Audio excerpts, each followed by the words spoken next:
9月3号，天安门城楼的镜头炸出了全场最大悬念。主角既不是习近平，也不是普京、金正恩，而是76岁的前中共国家副主席王岐山。这位10年前叱咤风云、以打虎震慑全党的核心人物，如今却带着从容笑容，站在检阅台的显眼位置，与中央军委副主席张又侠仅一人之隔。更微妙的是，他还与前中共政协主席李瑞环、前中共总理温家宝并肩同框，组成了一个耐人寻味的元老方阵。就在同一场阅兵里，前国家主席胡锦涛、前总理朱镕基缺席，外界普遍认为是健康原因。这样一对比，王岐山的高调亮相格外引人瞩目。这只是一次礼仪性的安排，还是意味着这位曾经的救火队长正在暗暗酝酿一次反扑？您好，这里是大时局，我是米兰。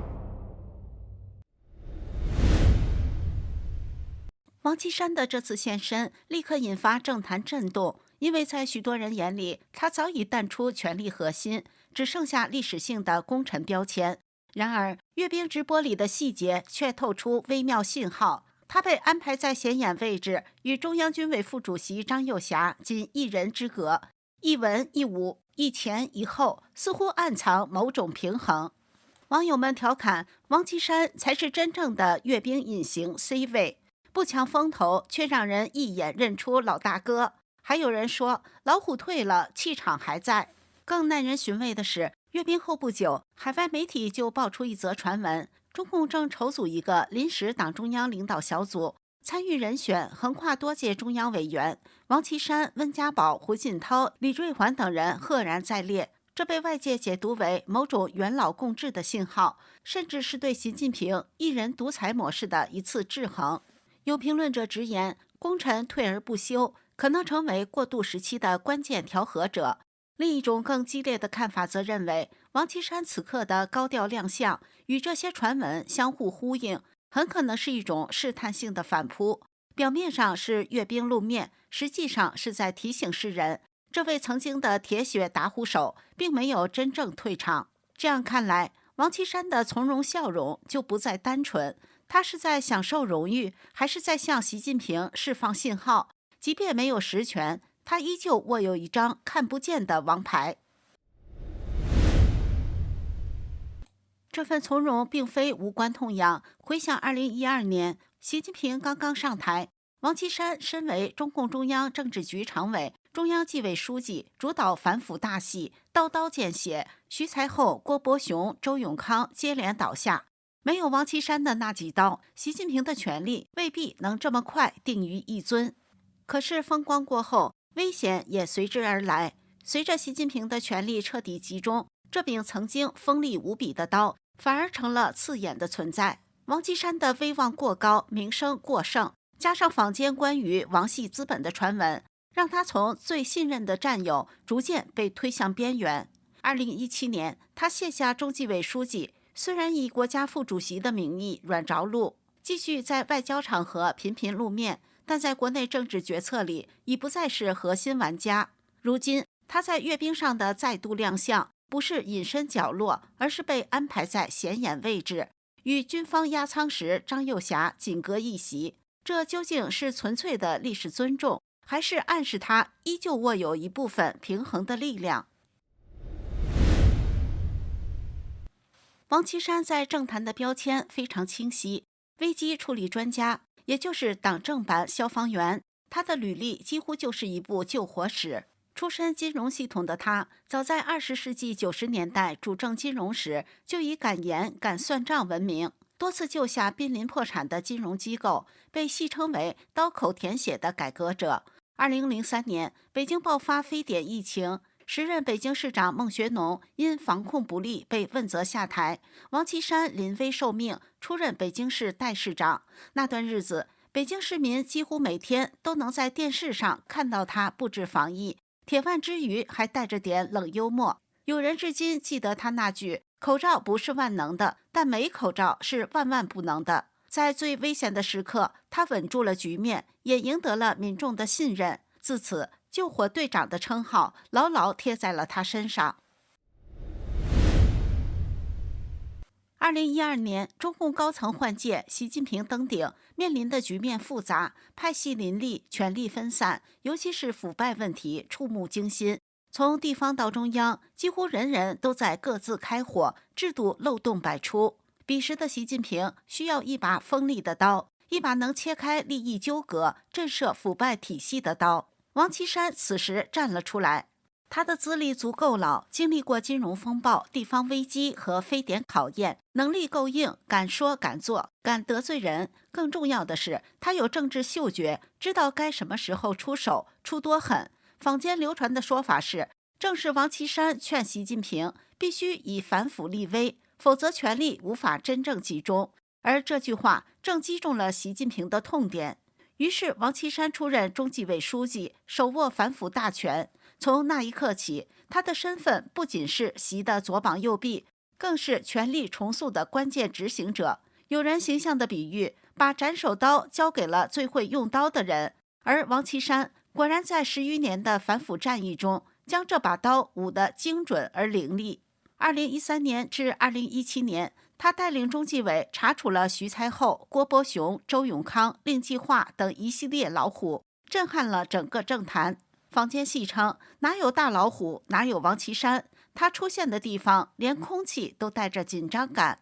这段经历不仅奠定了王岐山的历史地位，也让他成为习近平权力整合的核心棋子，高光锋利无可替代，却也埋下了日后微妙边缘化的伏笔。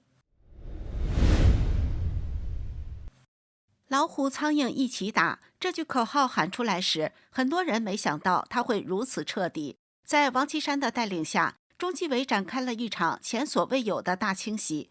周永康、郭伯雄、徐才厚、令计划，一个个曾经高高在上的权力人物倒下，省部级官员更是成批落马，仿佛整个政坛都在接受王岐山体检。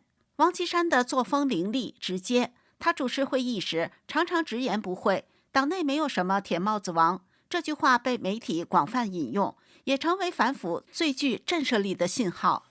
任何人都没有特权，没人能躲过法眼。坊间流传的故事不少，有官员半夜接到中纪委电话，连隔天早晨的会议都懵懵懂懂，开玩笑说接到王书记电话，今晚肯定睡不着。这种紧张气氛让整个官场人人自危。那几年，王岐山的名字几乎成了官场寒气的代名词，高光凌厉，让人敬畏。然而，随着反腐的深入，另一股暗流浮现了——海航。这家起家于海南的航空公司，在几年内疯狂扩张，收购德意志银行股份，并购美国酒店巨头希尔顿，买下伦敦的地标大楼，动辄数十亿美金。这种扩张速度让人瞠目结舌。很快，坊间传闻海航与王岐山关系密切，甚至是王系资本的代表。无论这些传闻真假，他们的存在本身就足以让最高层保持警惕。因为在中共政治逻辑里，政治权力和资本过于捆绑，往往意味着潜在威胁。2018年，海航董事长王健在法国意外身亡，那场事件扑朔迷离，细节至今众说纷纭。很多人私下揣测，这不仅是企业的事故，更是权力与资本的博弈留下的痕迹。网友的段子一针见血，海航飞得太高，结果折翼坠地，资本再大也飞不过政治的天花板。反腐取得巨大成绩后，习近平的权力空前集中。此时，王岐山的角色开始变得微妙。曾经的利剑，如今锋芒过盛，敌人清理的差不多后，这柄利剑反而显得有些刺眼。王岐山名声响亮，威望高，再加上坊间关于资本网络的传闻，让他从最信任的战友，逐渐变成了潜在隐忧。2017年，王岐山卸任中纪委书记。按惯例，他本该退居2线，但习近平安排他出任国家副主席，表面上光鲜体面，实际上在国内事务上权力有限，被外界视作象征性职位。分析人士认为，这是习对王岐山的软着陆，既不彻底抛弃，也不再倚重。此后几年，王岐山频繁亮相国际外交场合，但在国内政治话语体系中逐渐淡出。有人犀利地评论，刀不能一直亮在外面，否则主人自己也会害怕。这段经历精准诠释了中共高层权力逻辑：功高震主，退得巧妙，方能保全自身。面对边缘化，王岐山选择了低调应对。他没有公开反抗，而是利用国家副主席的象征性角色维持国际形象。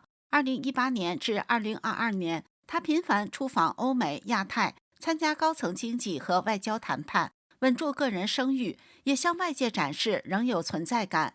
在国内，他仍关注反腐理念的延续，但显然不再直接干预政治决策。有人调侃，王书记就像被派去当国际顾问，国内的火不再由他扑。也有网友幽默评论，退居二线的利剑看似收鞘，其实光芒还在。别看不动声色，历史账单记得清清楚楚。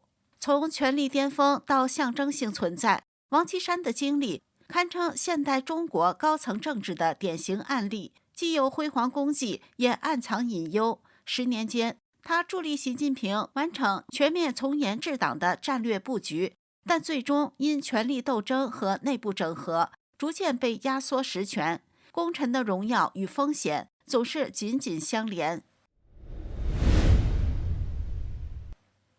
王岐山的低调并不意味着他的体系可以永远存在。随着习近平进一步稳固权力，王手下的王系势力逐渐被压缩。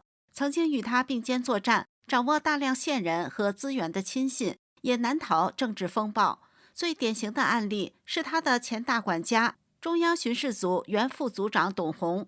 董洪从政经历丰富，1983年毕业于中国人民大学党史专业，曾在中共中央顾问委员会秘书处、广东、海南、北京多地政府任职。后来随王岐山进入中纪委，成为巡视组副组长，频繁奔赴高校、国企和地方进行检查，被视为王的左右手。然而2020年10月2号，中纪委官宣董洪因涉嫌严重违纪违法被调查。这一消息迅速成为舆论焦点，外界解读为习近平对王岐山势力的直接警告。网友调侃，连王书记的老管家都被清理了，功臣们的护身符都不管用了。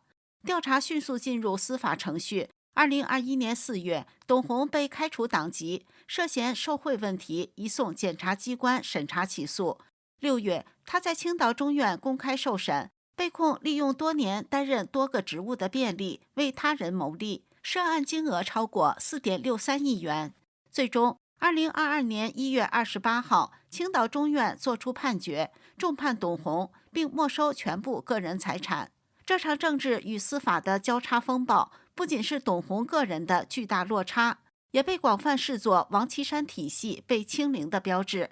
网友评论道：王书记的刀锋光芒犀利，结果自己系的刀柄也被收走了。另一条调侃写道：功臣也有高光落幕时，政治不是你干得漂亮就能长青。王岐山的王系网络被逐步瓦解，不再掌握国内反腐和经济决策的实权，但他依然保持象征性存在，出席外交、阅兵、纪念活动，维持历史地位与个人声誉。这种安排显示了权力游戏的残酷与微妙。功臣可以被尊重，也可以被边缘化。曾经呼风唤雨的王岐山，如今在阅兵台上像只慵懒的老虎，锋芒收起，气场不减。政治江湖，懂得收爪的老虎最能活得长久。这里是大时局，感谢您的陪伴与思考，请订阅、分享并打开小铃铛，一起在动荡中坚守真相，在黑暗中点燃希望。